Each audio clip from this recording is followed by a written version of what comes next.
दोस्तों, हम में से बहुत लोगों के पिताजी या दादाजी फोटोग्राफी के शौकीन रहे होंगे। उनके समय में उनके द्वारा खरीदे गए फिल्म वाले कैमरे घर के किसी कोने में पड़े होंगे। समय के साथ टेक्नोलॉजी में चेंज आते रहे और फोटोग्राफी भी दिन पे दिन एडवांस हो गई। फिल्म कैमरों की जगह डीएसएलआर ने ले ली और अब डीएसएलआर की जगह मिररलेस कैमरों ने ले ली है। फोटोग्राफी कितनी भी एडवांस हो गई हो, लेकिन बेसिक प्रिंसिपल तो सब में सेम है कि सिंगल लेंस रिफ्लेक्स कैमरों में एक ऐसा लेंस लगता है जो कैमरा बॉडी से अलग हो जाता है। ये लेंस भी अपनी ज़रूरतों के हिसाब से अलग अलग फोकल लेंथ में आते हैं। जब मार्केट में डीएसएलआर कैमरे आए तो लोगों ने फिल्म कैमरा यूज करना लगभग बंद कर दिया, क्योंकि फिल्म खरीदने और प्रोसेस कराने में अच्छे खासे पैसे लगते थे, जबकि डीएसएलआर में बिना पैसों के ही अनगिनत फोटो आ जाती थी और रिजल्ट भी तुरंत सामने आ जाता था। डीएसएलआर कैमरों के आने के बाद लोगों ने सोचना शुरू किया कि पुराने कैमरों का क्या किया जाए, क्योंकि एसएलआर फिल्म कैमरे लगभग 30 से 40 साल से मार्केट में चल रहे थे। इसी बात का कुछ एक्सेसरीज मैन्युफैक्चरर्स ने सॉल्यूशन निकाला कि फिल्म कैमरा बॉडी तो किसी काम की नहीं रही, क्योंकि फिल्म का खर्चा बहुत ज्यादा पड़ता था, लेकिन कैमरे के लेंसेस इस्तेमाल कर लिए जाएं। इसलिए फिल्म कैमरों का लेंस डीएसएलआर में यूज करने के लिए कुछ खास एडाप्टर बनाए, जिससे कि फिल्म कैमरों के लेंस डीएसएलआर कैमरों के साथ भी काम करने लगे। फिल्म कैमरों के लेंस दो तरह के होते थे, एक जो थ्रेड माउंट टाइप के होते थे और दूसरा जो बायोनेट माउंट टाइप के होते थे। बायोनेट माउंट बिना किसी एडाप्टर के डायरेक्ट डीएसएलआर पर माउंट हो जाते थे, लेकिन थ्रेड माउंट के लिए एडाप्टर लगता था, जिसमें एक तरफ थ्रेड होता था जिसमें पुराना लेंस लग जाता था और दूसरा एंड डीएसएलआर में माउंट हो जाता था। लेकिन फिल्म कैमरों के लेंस को जब डीएसएलआर में यूज किया तो कई समस्याओं का सामना करना पड़ा। फिल्म कैमरों के लेंस में ऑटो फोकस नहीं होता था, इसलिए मैन्युअली ही फोकस करना पड़ता था। फिल्म कैमरों के व्यूफाइंडर में स्प्लिट इमेज वाला रेंज फाइंडर हुआ करता था, जिससे फोकस एकदम शार्प हो जाता था। लेकिन ऐसा कोई भी अरेंजमेंट डीएसएलआर में नहीं होने की वजह से तस्वीरें शार्प नहीं आ पाती थीं।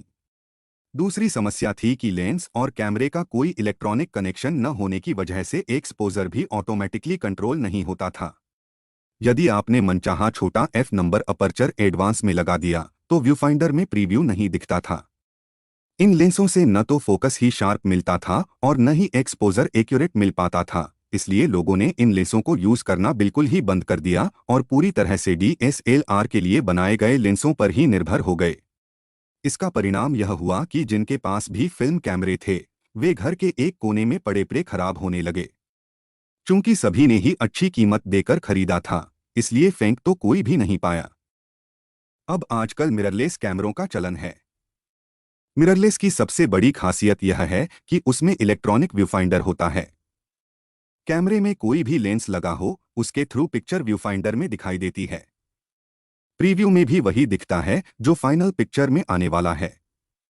आप भले ही मैनुअल फोकस कर रहे हों, लेकिन फोकस पीकिंग फीचर की वजह से जैसे ही पिक्चर शार्प फोकस हो जाती है, इसका इंडिकेशन व्यूफाइंडर में आ जाता है। साथ ही चूंकि लेंस का अपर्चर सिस्टम कैमरे से कनेक्टेड नहीं रहता है, इसलिए आपको जो भी अपर्चर देना है वह लेंस में लगा दीजिए। उस एफ नंबर पर पिक्चर कैसी दिखेगी, यह आपको व्यूफाइंडर में दिखने लगेगा। पिक्चर ओवर भी हो सकती है और अंडर भी। जरूरत के अनुसार आप शटर स्पीड या आईएसओ चेंज कर सकते हैं। अपर्चर रिंग से अपर्चर भी चेंज कर सकते हैं। आपको जब व्यूफाइंडर में पिक्चर शार्प फोकस और एक्यूरेट एक्सपोजर के साथ दिखने लगे, आप शटर दबा दीजिए, बिल्कुल परफेक्ट पिक्चर आ जाएगी। आइए आपको मैं अपने फादर का कैमरा कलेक्शन दिखाता हूं। मेरे फादर भी इंजीनियर ही थे, लेकिन फोटोग्राफी के बहुत शौकीन और अपने जमाने के बहुत विख्यात फोटोग्राफी मेंटर थे। उनके द्वारा खरीदे हुए सारे सामान मेरे पास सुरक्षित हैं। ये नाइकॉन का निकोरमत मॉडल है जो 50 mm f1.4 और 135 mm f3.5 लेंस के साथ है। इसे फादर ने 1969 में जर्मनी से मंगवाया था। इसकी कैमरा बॉडी तो काफी पुरानी हो गई है, लेकिन दोनों लेंस परफेक्टली काम कर रहे हैं। मैंने इन दोनों लेंसेज को अपने नाइकॉन DSLR D3100 और D90 के साथ इस्तेमाल करने की कई बार कोशिश की, लेकिन मैनुअल फोकस की वजह से फोकस शार्प नहीं हो पाता था। साथ ही एक्सपोजर के लिए भी कोई डिजिटल कंट्रोल नहीं था, इसलिए एक्सपोजर भी परफेक्ट नहीं आता था।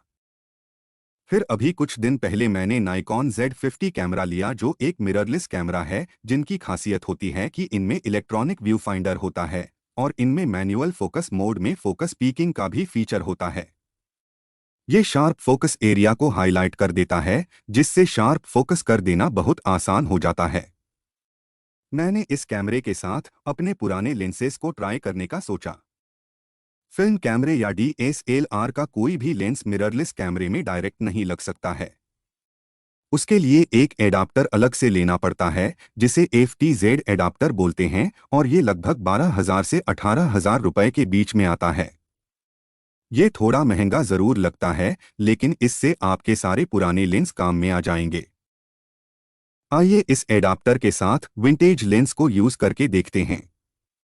FTZ एडाप्टर को मिररलेस कैमरे पर माउंट कर दीजिए, उसके बाद लेंस एडाप्टर पर माउंट कर दीजिए।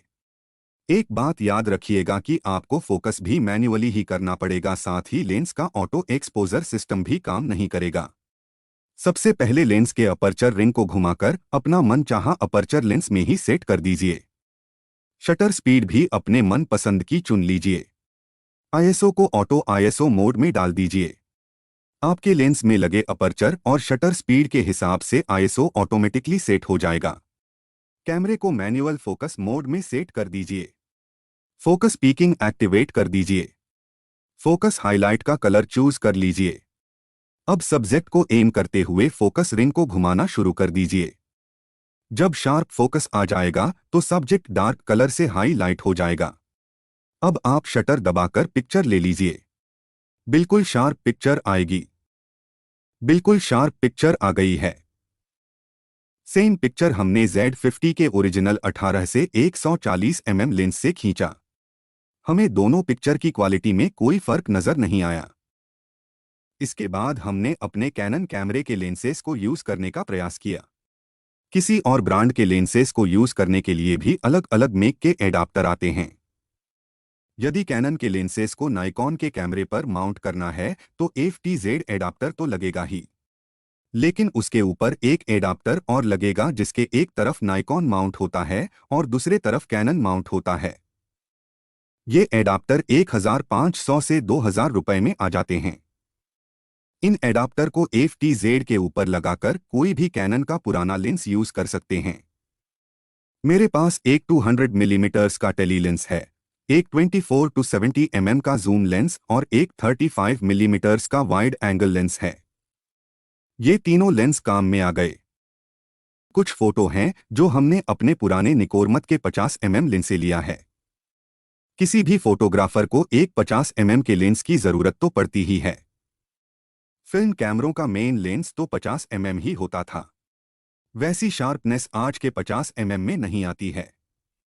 यदि आपको कहीं से पुराना 50 mm का लेंस मिल जाए तो सिर्फ 12 से 15,000 का एडाप्टर ही खरीदना पड़ेगा और रिजल्ट बहुत अच्छे मिलेंगे। पुराने 50 mm लेंस से पोर्ट्रेट बहुत अच्छे आते हैं, जो वेडिंग फोटोग्राफी के लिए बहुत अच्छे होते हैं। कुछ लोग तो आपको फ्री में ही अपना पुराना लेंस दे देंगे क्योंकि ये अब उनके किसी काम का नहीं है। अगर सही निगाह रखी जाए तो कबाड़ी मार्केट से भी अच्छा लेंस मिल सकता है। इस वीडियो में इतना ही। आशा करते हैं इस वीडियो से आपको अपने कुछ पुराने लेंस काम में लाने की प्रेरणा मिलेगी। अगर आपको यह वीडियो पसंद आया हो तो इसे लाइक और शेयर करें। चैनल को सब्सक्राइब भी जरूर करें। जल्दी ही मिलते हैं एक नए वीडियो के साथ। नमस्ते। जय हिंद।